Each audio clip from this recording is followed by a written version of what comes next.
Thank you very much for to all of you for keeping on time. That's greatly appreciated. I'm going to be asking 4 questions. Not every person on the dais will have the opportunity to answer each question, but I will ask a group a specific question and look for your response. The first question is for Mr. Andre Bailey, Ms. Maria Caraballo, Mr. Damon Jones, and Ms. Damaris Monet. Here's your question. The City Council members play an important role in shaping issues by chairing specific committees. Choose 2 committees, give us your qualifications to be chair, and tell us how, specifically, you will affect these 2 particular areas of city government. And the first one up will be Mr. Andre Bailey. First off, in order to answer that question, I'd first have to preface it with the fact that I am not a career politician. This is my first time coming before you. This is my first time coming before you in this type of forum. What I can tell you concerning this is that I don't have the qualifications at this time for the simple reason is that I don't have the knowledge as to what you're asking me about, but I am a person that will endeavor to get the knowledge that I need. And I'm also a person that would come to you and tell you right from the heart exactly what it is you need to know. I won't try to sugarcoat anything, and the only thing I'll do is for the betterment of the people of Mount Vernon. And basically, that is what I have to say about this. I'll have to digress from answering that to anybody's satisfaction right now. But believe me, give me some time, and this will be answered. Thanks for your honesty. Okay, how I would be able to work on City Council with some of the different areas. Human resources. I'm out in the community. I do many different things in the community. I'm a business owner in the community. I work with the seniors. I've done different things with the seniors. I've done their New Year's Eve party. So I'm active within the seniors. I'm active with different organizations within the city of Mount Vernon. I have been here all of my life. I see the ins, the outs, I've seen the good, I've seen the bad. For me to put myself in one particular category that I see fit would be the human resources and your public safety. I work out in the streets. I work with the children. I ran for school board. I lost by a slim margin. So what I did is I worked for the police department as a crossing guard. I actually went to city council last year because the safety of our children on the streets was not there. What I asked them to do has still not been done, and a year has passed. So I will enforce the safety of our children in our school areas, and I will work with the seniors, and I will work with our taxpayers and the seniors that are being taken out of their homes because their taxes are so high and they're going into foreclosure. We have many homes in this city that are being abandoned and left by their residents because they can't pay their taxes. So these would be the things that I would work for: your human resources and your I would pick the Committee for Legislation and Public Works. I am the former Director of Communications as well as the Director of Constituent Services. I am very familiar working with the community, as well as I have worked on policy making before. I've worked for a New York State Senator and together in the New York State Senate. I've worked on such legislation that had to do with the environment, that had to do with public safety.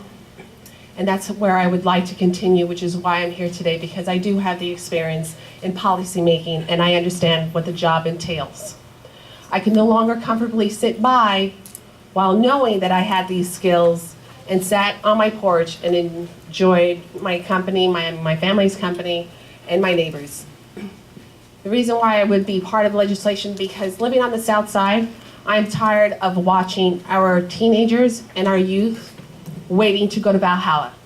We are not providing any positive interaction. There are no trade programs, there's no vocation, and in the last couple decades, we've lost 5 movie theaters, a roller skating rink, a bowling alley. What do we have for our kids to keep them positively interacted? And I believe that is I believe that's actually the problem. Because while we put a Band-Aid around everything else, we're bleeding from our teenagers who are the future of our community. And while we wait for them to go to Valhalla, we're not waiting for them to go to college. We're not waiting for them to graduate from a trade school. And so for me, it would be how we deal with parks and recreation, how we deal with policy making when it comes to our teenagers, how we would bring in business development so that we do have the services that our young adults and our teenagers need, that they continue seeking outside of the city of Mount Vernon. So while Yonkers, New Rochelle, and the city are generating that revenue, we should be keeping that revenue here in Mount Vernon. Yes, please. I'm going to pick three.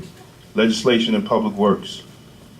As the New York representative of Blacks in Law Enforcement of America, I've worked with the governor's office. I worked on the Police on Police Shooting Task Force with Governor Patterson. I was in Albany at the invitation of state senators to help draft the gun legislation that made New York one of the strongest gun legislations in the country. As a union delegate, I worked on legislations to benefit the benefits of correction officers in Valhalla. Human resources. I am currently working with Yonkers Police Department so they could have a more diverse police department. Many of you saw that on News 12. We are advising Yonkers Police how to get more minorities, more women on the police department. We are also working with Newburgh Police Department as advisors going up to Newburgh. So with human resources and helping people get jobs within the city, I'm already doing that now. And public safety. I've been a correction officer for 23 years, a union delegate for 13 years. I understand contracts. I negotiated contracts.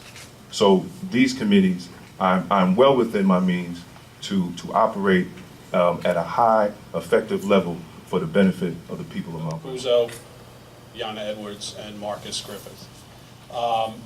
You'll have to suspend reality for a second when I first asked this question, but I think when it's time to answer it, you can give us a serious answer that'll give us an idea of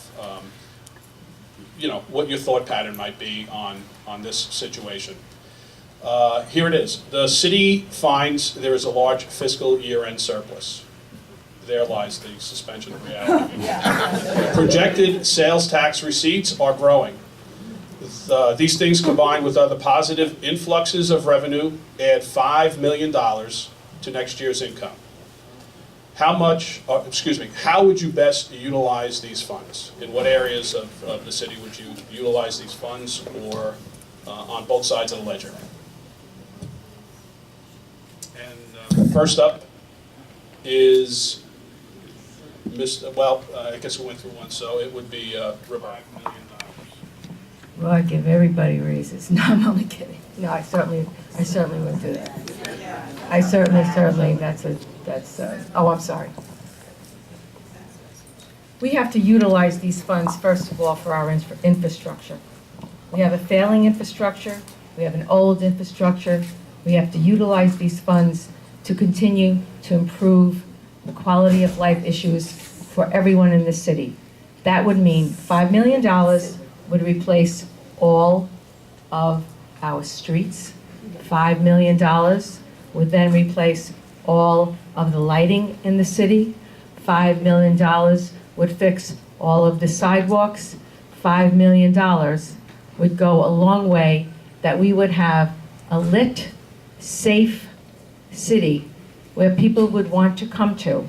We would put money into economic development, whereby we would be able to have more people that want to come into the city to spend their money. And we would have more money coming into the city to do more things for the community. If we had $5 million, I would like to see us have more parks and more recreation. Our cities need that.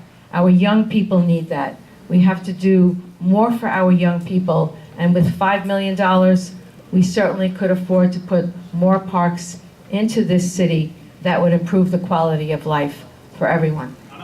Yes. Firstly, understand that when you make decisions like that, you do not make them in a vacuum.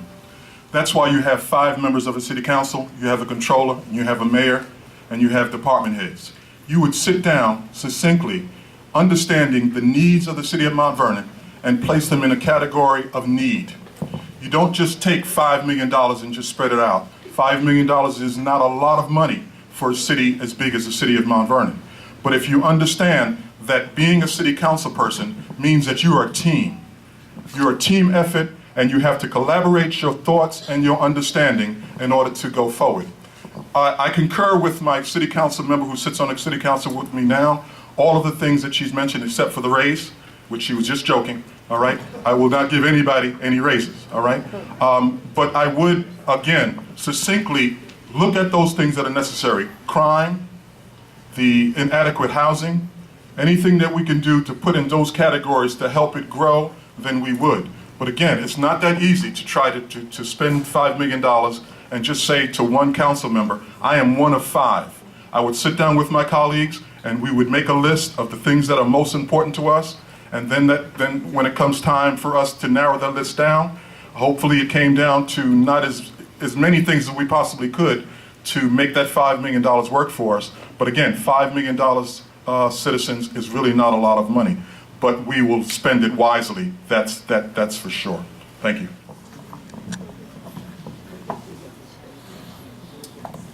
I would like to agree that $5 million is not a lot of money for a city of Mount Vernon that has an annual budget of around $100 million. But if we did have the fortunate availability of having a true financial surplus, one of the first things I would want to do is, as a financial person, was to see if that surplus is sustainable. And if it is sustainable, whereas the next year we don't have a negative $5 million, I will then be happily recommend to the powers that be that we present to the people of Mount Vernon a 0% tax increase. Because that would mean that we would have that extra $5 million to put away, and we wouldn't have to raise taxes for that year and give the people a little bit of relief. Now, the fear that we as council people have to recognize is that that $5 million may not be sustainable. It may just be a one-time hit. So the next year we could have a $10 million loss.